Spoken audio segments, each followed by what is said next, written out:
Good morning. Good morning. So there's something I'd like to talk about that I'm noticing is coming up more and more in emails that we're getting.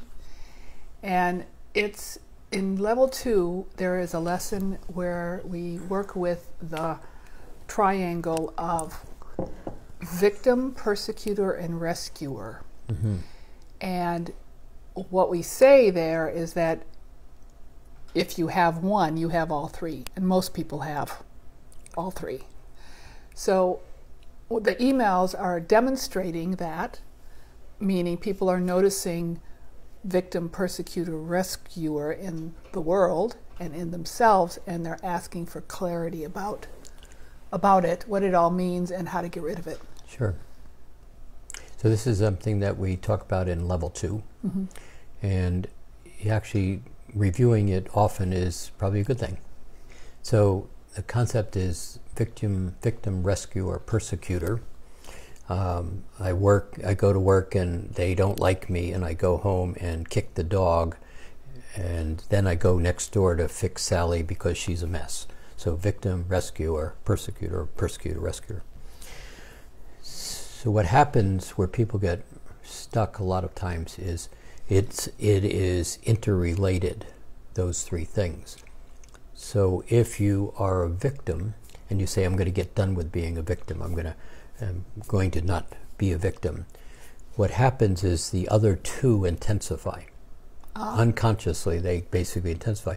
And so you get angrier at, because it's all coming out. It's instead of being the victim and holding it in and holding the attention on it, I'm going to let it go, and then I get angry about how I've been victimized. Mm-hmm. And then I scream at the dog that much more, but I'm a nice person, so I should help people so that I'm not a victim. And then you wind up going through the loop, and then the person that you're helping says, please stop coming over here, you're bothering me. And you're a victim again. Yeah. So one of the things, it's not odd that people are responding more so, because this level of becoming conscious of being conscious is starting to become more pronounced. You can't take your baggage with you on this journey. We say that often. But with these changes that are coming about, these huge waves of light that are coming into everybody's awareness, into the earth, changing the game, you can't take your baggage with you. So you're beginning to find that stuff that you've avoided or haven't paid attention to or don't even believe is there is starting to rise to the surface. That's one side of it. The other side is that's happening to everybody. And so everybody, collective human consciousness, is off balance. They can't take their baggage with them either. But the average person on the street has no concept of what's happening to them. Right. And so everybody who's playing at this level of mastering alchemy, it's of use to review this concept. If you're getting angry or you're feeling done to, or I'm lonely, nobody likes me, is an example. That's part of, poor me. Mm-hmm. So if you find yourself in poor me, or it's not working, and how come they don't like me, you might just recognize that's all coming up to be let go of. And then recognize, are you getting angry at somebody else? And are you then feeling like you have to fix the world because? So it's a loop. It's a triangle. Well, one of the things that people are saying is that they can recognize one in themselves, but they don't recognize the other. So, so do they just assume, even though I don't see that I'm a persecutor or a rescuer, assume that that's in there somewhere? Well, assume, I would become conscious of it, not necessarily assume. And what happens is we go into reaction to something, and the reactionary state is I'm going to get angry at them, and so I victimize them, or I become better than them because I have to stand up. I'm really not this victim at all. I'll show them. Yeah. And so you wind up having this reactionary response. And then you go into a level of guilt that somehow possibly, and so I'm going to give back to others who are lesser. But still you're in the lesser, greater than kind of relationship. And it just all touches. So it's something that is necessary to be aware of as a pattern that encompasses 3 different components. And I'm guessing that each of those, victim, persecutor, rescuer, could be very subtle. Oh, very subtle. It's in judgments. It's in observing somebody from a better than or lesser than position. And even giving to others is that rescuer. Even though the other needs to be given to, you know, someone who's down and out, whatever that means, who needs a healing, clearly needs something, are you giving it to them from that triangle? Yeah, and often what happens even in that triangle is you're giving, and then all of a sudden they're taking from me, and they're not appreciating it, and they're not saying thank you, and there's your victim all over again in the subtleness of, so, you know, giving with no conditions. That this whole place we talk about, it's not a 50-50 game.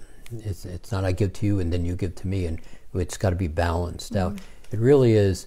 It's 100% about you. 100%. I'm creating for me. I'm enjoying for me, and 100% from giving to others. Well, that's the Project Park Bench too. Very much. And so when you start to recognize it's 100% for me, in my simple example is you hold the door open and somebody says thank you with their arms full of groceries, I feel good, and they were grateful. And so both of us walk away, and there's no, well, they didn't say thank you, or, you know, they weren't even grateful, and oh, I'm not going to hold the door open anymore. There's that subtleness back into defeating the purpose of just simply enjoying for yourself. And in that case, the victim, rescuer, persecutor triangle begins to dissipate because you're viewing it from another position. We talked a couple weeks ago about, you know, sitting on the other side of the table. Right. And it's the same thing here.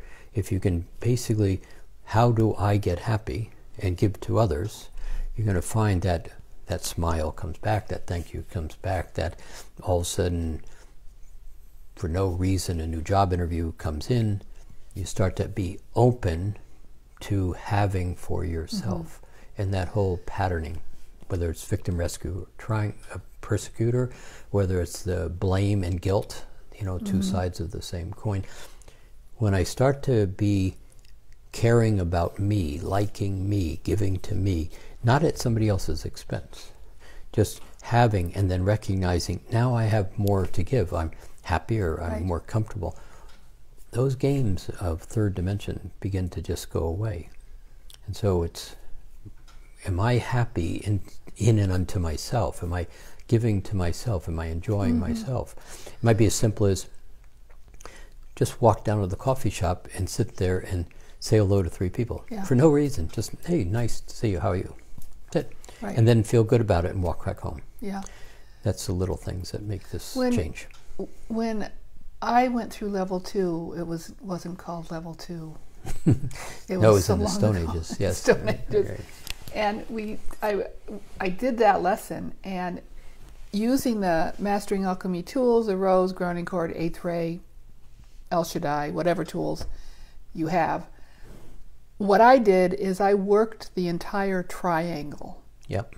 Rather than, today I'm just going to work victim, I'm going to release that. Each time I did the energy work, it was all 3. Yeah. And what I remember doing is identifying an example in my life of where I did this or this or this. Just as not to beat myself up, but just to identify, oh yeah, there is a pattern. Sure. And I worked it as a triangle rather than individually. Yeah, yeah. But you also had a set of tools that the average person doesn't have. And these tools are really from a different place of looking at it from some other position. So the 4th, 5th, 6th ray, the 8th ray, these are really potent tools that you see, we've talked about it so many times, that your thoughts and your emotions create this electromagnetic field that just holds I'm not okay in place. And this 4th ray allows you to begin to recognize that just because I put it together and it happened in my past doesn't mean it's fixed forever. So some people aren't playing and mastering alchemy. This will be a strange concept, but your past is not fixed. Mm-hmm. It's simply information that allows you to choose differently today, unless you wrap the emotion into it that I'm so bad because. So once you start to play with that eighth ray and the ability to unravel all the strings, the stickiness of the unconscious mind's belief system, it just goes away. And so you start to view from a different point sitting at the table, as we talked about previously. And a lot of times what I've heard in my own experience, that stuck energy, belief, emotion goes away, but it goes away in a way that you don't even notice. Yeah. So for myself, and I've heard many people say, I'm doing this work, I'm not sure it's working. However, I found myself in this situation that used to light me up, and I used to get angry, and I no longer react the same way. Right. So we've said this lots of times. So what happens here is really a pretty remarkable thing. First, it's impossible to be not okay. We try really hard. We work really hard at being not okay, but you can't be not okay. So just if that begins to be a concept that is acceptable, everything begins to change. The other thing is when you start to recognize that these patterns are all leaving, a couple things happen. A great portion of those patterns, they don't even belong to you. Right. You just stepped into a situation, an event was going on, and you made an assumption it was about you. When more often than not, you were just a bystander, but you held on to it, and then you embellished it by, oh, they don't like me, they're never going to like me, this means, oh, this is, and you begin to wrap this thought around the emotion. When you start to recognize that that has no value to you, and you decide you let it go, not only does the entanglement of the emotion and the victim aspect go away, but after a short period of time, you don't even remember that ever happened because it wasn't your baggage to carry. Right. So that whole memory structure just evaporates because it's not even yours.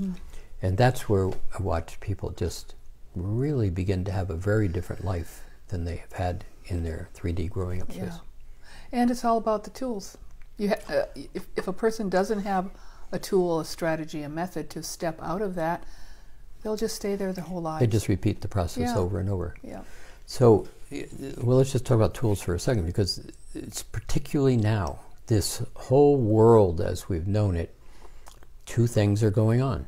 It is in a significant rapid change. You can't take your baggage with you, so all this stuff is coming up. So finding tools that allow you to navigate that is very valuable. Plus, the tools are going to allow you to start to recognize that a lot of what my emotion, my mood, my off balances, my uncertainty, it's not yours. It's all of the humanity in their off balances pushing it against the edge of your aura. And so that one fundamental tool to mastering alchemy, if you can define where you start and stop, where the edge of your aura is, and you can stay on your side and allow that to be Shakespeare's theater, simple concept, enormous changes occur, and your ability to navigate begins to be without victim, rescuer, persecutor. Yeah.